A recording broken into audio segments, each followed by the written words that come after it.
Paz a vosotros, amados hermanos del grupo Edificados en la Palabra. Soy su hermano en Cristo, Rafael González, desde México, y seguimos con el tema Mateo, el Evangelio eclesiástico y didáctico. Y de acuerdo con el programa, hoy veremos el antecesor de Jesús, Juan el Bautista, un mensaje para todos. Así que, hermanos, hermanas, déjenme le comento lo siguiente. El mensaje de Juan era y es un llamado al arrepentimiento. Mucha gente piensa que el arrepentimiento es algo así nada más, que está basado en los sentimientos, especialmente sentirse culpable de los pecados. Es maravilloso sentirse culpable, pero por los pecados, pero el arrepentimiento no es una palabra de sentimientos, es una palabra de acción. Juan les dijo a sus oidores que cambiaran su manera de pensar, no solamente sentirse culpables por lo que han hecho. El arrepentimiento había de cambiar de dirección, no de pena o dolor en el corazón, es cambiar de dirección. Entonces, la lectura este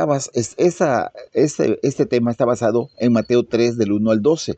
La lectura la vamos a ir haciendo conforme vamos avanzando y déjeme le comento.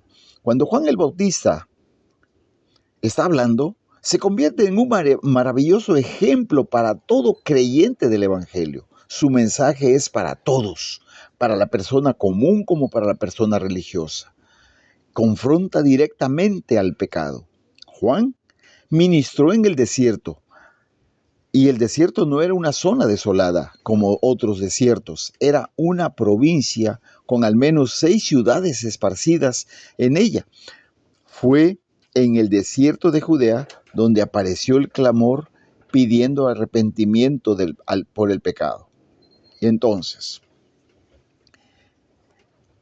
les decía yo, vamos a ver el verso 1 y el verso 2. En aquellos días, Juan el Bautista se presentó predicando en el desierto de Judea y decía, arrepiéntanse porque el reino de los cielos se ha acercado. Hay un trasfondo aquí. Él ministra, que decía yo, en el desierto. Mateo nos introduce a uno de los personajes interesantes del Nuevo Testamento, y este era Juan el Bautista, nacido de Zacarías y de Elizabeth, cuyo nacimiento milagroso era un nacimiento milagroso, pues, para una pareja que era demasiado grande en edad, y le fue anunciado junto con su llamado de ser precursor del Mesías, de acuerdo a lo que dice Lucas capítulo 1. Y en aquellos días, es un término general. Cuando dice en aquellos días, es un término general que revela poca cronología, pero insiste en el suceso histórico. ¿Qué es el arrepentimiento? ¿Es algo que debemos hacer antes de llegar a Dios? Sí y no. El arrepentimiento no describe a algo que debemos hacer antes de venir a Dios. Describe lo que es venir a Dios. Vamos a poner un ejemplo. Si usted está en la Ciudad de México y yo le digo, véngase a Veracruz, yo no necesito decirle, salga de la Ciudad de México y venga a Veracruz. El venir a Veracruz es salir de la Ciudad de México. Y si yo no he salido de la Ciudad de México, ciertamente no he venido a Veracruz. Entonces, no podemos venir al reino de los cielos a menos de que dejemos nuestro pecado y nuestras vidas egoístas.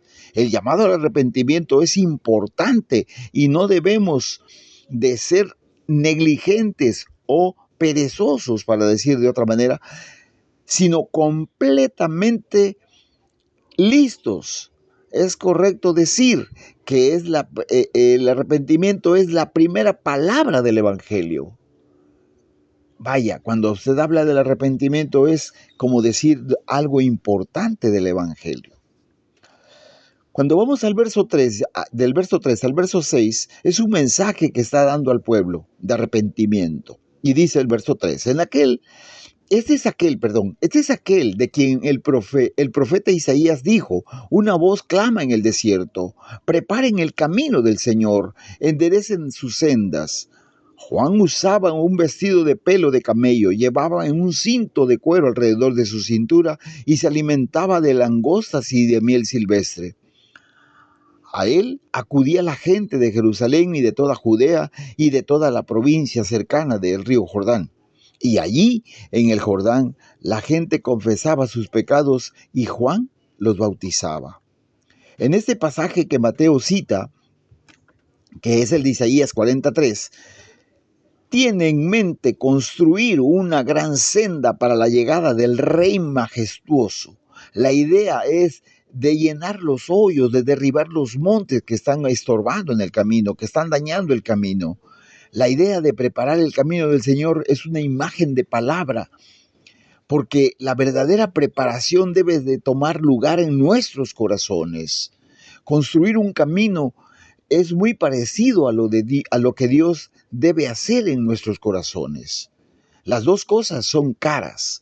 Deben de enfrentar muchos problemas diferentes y ambientales. Y ambos necesitan de un ingeniero experto. Amados hermanos, Jesús era el Mesías, el Rey venidero, y Juan el Bautista era el que clama en el desierto, y por medio de su mensaje, el arrepentimiento trabajaba para preparar el camino del Señor. A veces fallamos nosotros al apreciar la importancia del trabajo de preparación del Señor. Cualquier gran trabajo de Dios comienza con gran preparación. Ahora, en el espíritu de la época de hoy, el ministerio de Juan hubiera sido muy diferente. Él no comenzaría en el desierto, no se vestiría de la manera que lo dice la palabra, no predicaría en mensaje tan directo y sencillo, usaría estudios de mercado, grupos de enfoque para perfeccionar su mensaje y presentación. Juan no fue motivado por el espíritu de la época. Juan fue guiado por el Espíritu de Dios.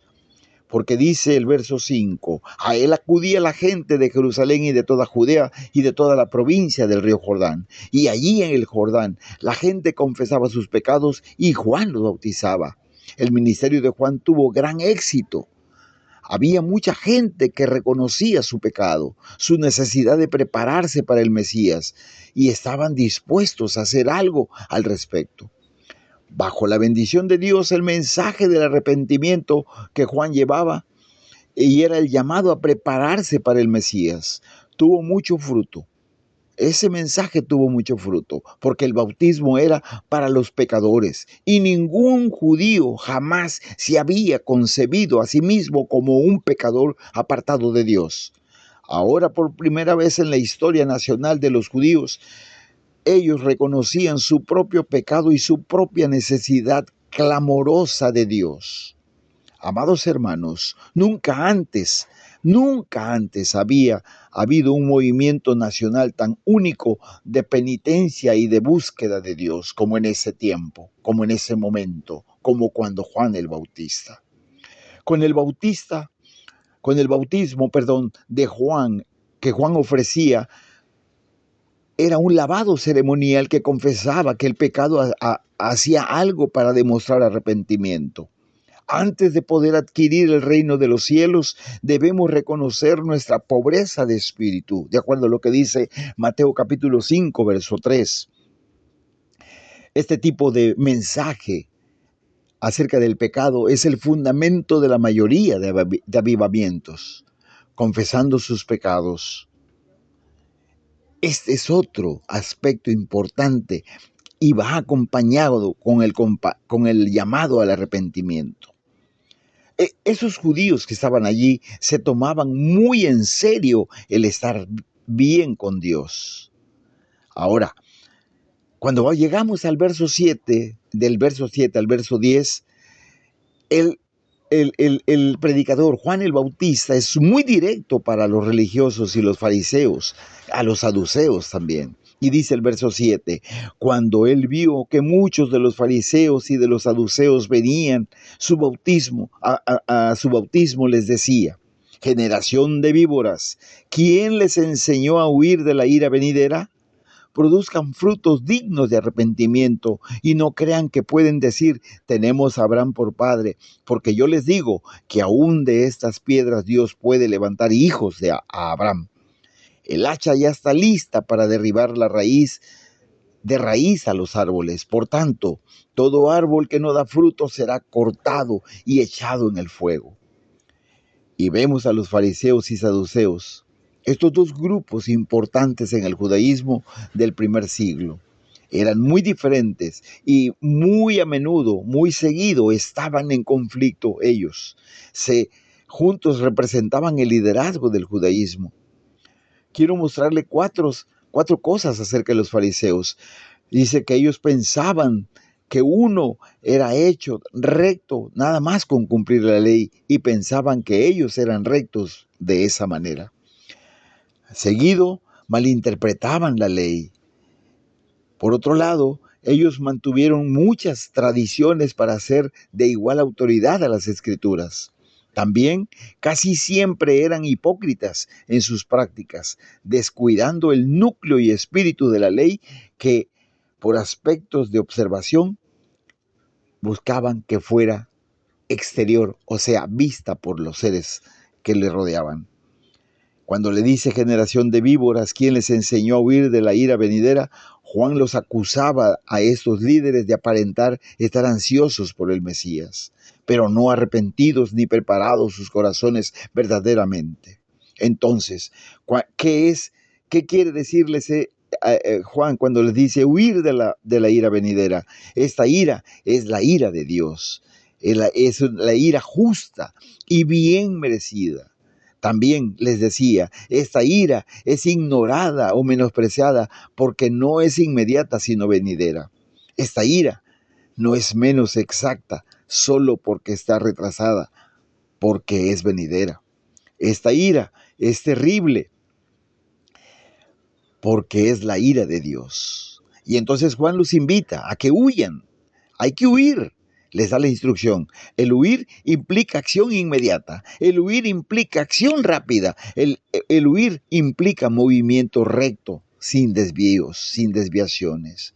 Entonces, el hacha está lista para derribar de raíz a los árboles. Todo ya ha sido observado. Que aquí hay una alusión a un leñador, quien habiendo marcado el árbol para la supresión, ahora acuesta su hacha en la raíz y tira su prenda para que pueda ejercer con golpes de mayor alcance y pueda realizar rápidamente su trabajo. Juan no vino a hacer un trabajo de poda, ni un recorte simple. Él era quien manejaba un hacha afilada que tumbaría a cada árbol no digno delante de Dios. Ahora, hermanos, también quiero decirles, en el verso 11 al verso 12, nosotros podemos leer que dice, a decir verdad, yo los bautizo en agua, en señal de arrepentimiento, pero el que viene después de mí, de quien no soy digno de llevar su calzado, es más poderoso que yo. Él los bautizará en espíritu y fuego. Ya tiene el bieldo en su mano, de modo que limpiará su era, recogerá su trigo en el granero y quemará la paja en un fuego que nunca se apagará. A decir verdad, hermanos, en este aspecto no era idéntico el bautismo cristiano o bautizados en Cristo. Se recuerda lo que dice Romanos capítulo 6, verso 3, el cual incluye una representación de arrepentimiento lavado, pero también reconoce la identificación del creyente con la muerte, o sea, el sepulcro y resurrección de Jesús. La muerte, sepulcro y resurrección de Jesús, de acuerdo a Romanos capítulo 6 del verso 3 y verso 4. Y luego dice, de quien yo no soy digno de llevar su calzado. Juan reconoce su lugar ante Jesús. Y cuando dice, Él los bautizará en Espíritu Santo y fuego, su aventador está en su mano y limpiará su era y recogerá su trigo. Juan les advierte de que se preparen para la venida del Señor, porque vendrá con juicio. El bautizar con fuego significa traer el fuego del juicio, el cual purificará al puro, pero destruirá al malvado. Como paja, dice también. La paja es un residuo sin valor del trigo, después de que se ha removido el grano. Estos líderes orgullosos sin arrepentimiento eran inútiles para Dios. La purificación por fuego también era esperanza profética. Por lo tanto, Juan predice una purificación venidera que dice en contraste con su propia señal meramente externa. Amados hermanos, quiero ir terminando. Ahora podemos reflexionar en qué hemos hecho con nuestras vidas. Pues Él nos va a preguntar un día y le tendremos que responder, ya que necesitamos tomar decisiones definitivas en nuestras vidas, pues debemos estar preparados para la segunda venida de nuestro Señor Jesucristo, que ahora viene como juez, ya no viene como niño. Entreguemos entonces al Señor nuestra vida, pongamos en su presencia nuestras faltas y confiemos en su misericordia y pidamos perdón y seremos perdonados. No olvidemos que Jesús viene otra vez. Soy su hermano en Cristo, Rafael González, que se despide de ustedes. Paz a vosotros.